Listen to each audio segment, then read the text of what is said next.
കോൺഗ്രസിന് തന്നെ വളരെയധികം തലവേദന ഉണ്ടാക്കിക്കൊണ്ടിരിക്കുന്ന ഒരു പ്രമുഖ നേതാവ് തന്നെയാണ് ശശി തരൂർ എന്ന് പറയുന്ന കോൺഗ്രസ് എം പി. തീർച്ചയായിട്ടും കോൺഗ്രസ് എന്തെങ്കിലും തരത്തിലുള്ള ഒരു പരാമർശം ഉന്നയിക്കുകയോ അല്ലെങ്കിൽ എന്തെങ്കിലും തരത്തിലുള്ള ഒരു നിലപാട് BJPക്കെതിരെയോ കേന്ദ്ര സർക്കാരിനെതിരെയോ എടുക്കുമ്പോഴത്തേക്കും അതിന് വിപരീതമായിട്ടായിരിക്കും ശശി തരൂരിൻ്റെ ഓരോ പ്രസ്താവനകളും കാര്യങ്ങളും ഒക്കെ പുറത്തു വരുന്നത്. അത് പിന്നെ കോൺഗ്രസിന് തന്നെ തലവേദനയായി മാറുന്ന ഒരു കാര്യമായി മാറുകയും ചെയ്യും. അതുപോലെ തന്നെയാണ് ഇപ്പോൾ പല ഘട്ടങ്ങളിലായിട്ട് ചേർത്ത് സംഭവിച്ചിരിക്കുന്ന ഓരോ കാര്യങ്ങളും. അതായത് കേന്ദ്ര സർക്കാരിനെ അനുകൂലിച്ചുകൊണ്ട് ശശി തരൂർ പല രീതിയിൽ രംഗത്ത് വന്നിട്ടുള്ളത് തന്നെ. അതിൽ നിന്ന് തന്നെ പലതരത്തിലും ശശി തരൂർ ഇപ്പോൾ BJPയിലേക്ക് പോകാനായി തയ്യാറായി നിൽക്കുന്ന ഘട്ടത്തിലാണ് എന്നുള്ള തരത്തിൽ വരെ പലതരത്തിലുള്ള ചർച്ചകളൊക്കെ തന്നെ ഉണ്ടായിരുന്നു. അതും ശരിവയ്ക്കുന്ന തരത്തിൽ തന്നെയായിരുന്നു ശശി തരൂരിൻ്റെ ഓരോരോ പ്രസ്താവനകളും നീക്കങ്ങളും ഒക്കെ തന്നെ. അത് കൂടുതൽ ഊട്ടി ഉറപ്പിക്കുന്ന തരത്തിലായിരുന്നു. ഇപ്പോൾ ഇതാ വീണ്ടും ശശി തരൂർ മറ്റൊരു പ്രസ്താവനയുമായിട്ട് രംഗത്ത് വന്നിരിക്കുകയാണ്. അതായത് ജമ്മുവിൽ നടന്ന ഭീകരാക്രമണത്തെക്കുറിച്ച് ശശി തരൂരിൻ്റെ ഒരു വ്യക്തമായിട്ടുള്ള നിലപാട് ഇപ്പോൾ അറിയിച്ചിരിക്കുക തന്നെയാണ്. അതും കേന്ദ്ര സർക്കാരിന് പൂർണ്ണ പിന്തുണ നൽകിക്കൊണ്ട് തന്നെയാണ് ശശി തരൂർ രംഗത്ത് വന്നതും.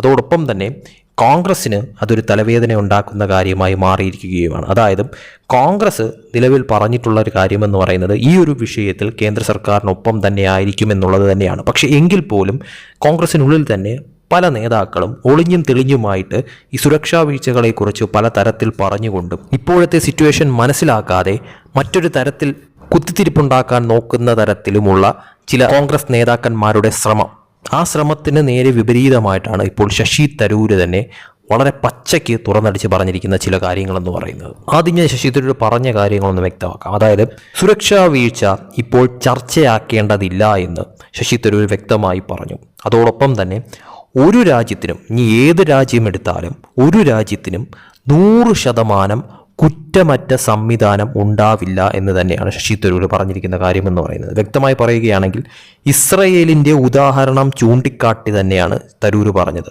സുരക്ഷാ വീഴ്ച പിന്നീട് പരിശോധിക്കണമെന്നും ഇപ്പോൾ അതിനല്ല പ്രാധാന്യമെന്നും ശശി തരൂർ പറഞ്ഞിരിക്കുന്നു. പഹൽഗാമിലെ ഭീകരാക്രമണം തടയുന്നതിലെ രഹസ്യാന്വേഷണ വീഴ്ച ഇപ്പോൾ ചർച്ചയാക്കേണ്ടതില്ലെന്നും കോൺഗ്രസ് പ്രവർത്തക സമിതി അംഗമായിട്ടുള്ള ശശി തരൂർ പറഞ്ഞു. ഒരു രാജ്യത്തിനും 100% കുറ്റമറ്റ സംവിധാനം ഉണ്ടാവില്ല എന്നും ഇസ്രയേലിൻ്റെ ഉദാഹരണം അദ്ദേഹം ചൂണ്ടിക്കാട്ടുകയും സുരക്ഷാ വീഴ്ച പിന്നീട് പരിശോധിക്കണമെന്നും ഇപ്പോൾ അതിനല്ല പ്രാധാന്യമെന്നുമാണ് ശശി തരൂർ തുറന്നടിച്ച് പറഞ്ഞത്. അതോടൊപ്പം തന്നെ പരാജയപ്പെടുത്തിയ ഭീകരാക്രമണങ്ങളെക്കുറിച്ച് നമുക്കൊരിക്കലും അറിയാൻ കഴിയില്ല എന്നും എന്നാൽ നമ്മൾ തടയാൻ പരാജയപ്പെട്ടവയെക്കുറിച്ച് മാത്രമേ നമുക്ക് അറിയാൻ കഴിയൂ എന്നും അദ്ദേഹം തുറന്നടിച്ചു പറഞ്ഞു.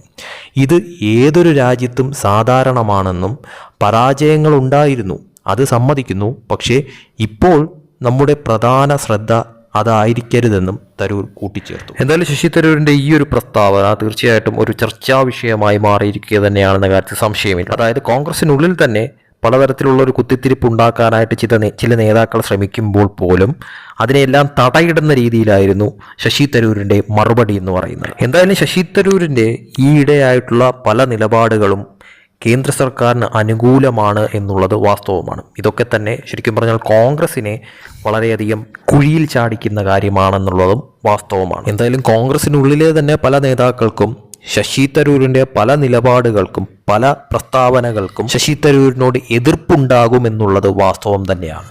കേന്ദ്ര സർക്കാരിനെ പ്രശംസിച്ചുകൊണ്ടും അതോടൊപ്പം തന്നെ കേന്ദ്ര സർക്കാരിനൊപ്പം നിന്നുകൊണ്ടും അനുകൂലിച്ചുകൊണ്ടുമൊക്കെയുള്ള ശശി തരൂരിൻ്റെ ഓരോ ഘട്ടങ്ങളിലായിട്ടുള്ള പ്രസ്താവനകൾ, നിലപാടുകളൊക്കെ തന്നെ ശശി തരൂർ BJPയിലേക്ക് അടുക്കുന്നു എന്നതിനുള്ള സൂചനയായിട്ട് തന്നെയാണ് കോൺഗ്രസ്സുകാർ പോലും അതിനെ കാണുന്നത്.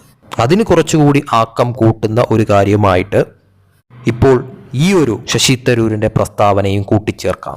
അതായത് കോൺഗ്രസ്സുകാർ എന്ത് നിലപാടെടുത്താലും, കോൺഗ്രസിലെ ഏതൊക്കെ നേതാക്കന്മാർ ഇനി എന്തൊക്കെ പറഞ്ഞാലും തനിക്ക് തൻ്റേതായിട്ടുള്ള നിലപാടുകളും തനിക്ക് തൻ്റേതായിട്ടുള്ള അഭിപ്രായങ്ങളും ഉണ്ട് എന്നും അത് ഏത് തരത്തിലും താൻ തുറന്നടിച്ച് പറയുമെന്നും തെളിയിക്കുന്ന തരത്തിൽ തന്നെയാണ് ശശി തരൂരിൻ്റെ ഓരോ നിലപാടുകളും.